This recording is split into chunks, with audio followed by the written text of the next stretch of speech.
దేవుని నామమునకు మహిమ కలుగును గాక. ఈరోజు దేవుడు మనకిస్తున్న వాగ్దానము యెషయా గ్రంథము 28వ అధ్యాయము 16వ వచనం. విశ్వసించువాడు కలవరపడడు. కలవరము మనం అనేక సార్లు కలవరపడుతూ ఉంటాం, భయపడుతూ ఉంటాము.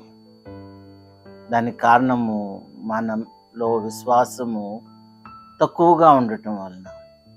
అనేక సమస్యలు మనకు వచ్చినప్పుడు, అనేక ఇబ్బందులు, అనేక క్లిష్ట పరిస్థితులు మనకు ఎదురైనప్పుడు మనం కలవరపడుతున్నాం. కానీ దేవుని వాక్యము మనకేమని సెలవిస్తుందంటే కలవరపడకూడదు. యేసయ్య కూడా శిష్యులతో చెప్తున్నాడు కదా, మీ హృదయములను కలవరపడనీయకండి. ప్రియమైన దేవుని బిడ్డలారా, ధైర్యం వహించండి, ప్రతిదానికి కలవరపడకండి, ప్రభు మీద ఆధారపడండి. మీ హృదయములను ప్రభు వైపు తిప్పితే ఆయన సమస్తము సమకూడి మేలుకరంగా చేస్తాడు. అట్టి కృప దేవుడు మనకు అనుగ్రహించును గాక.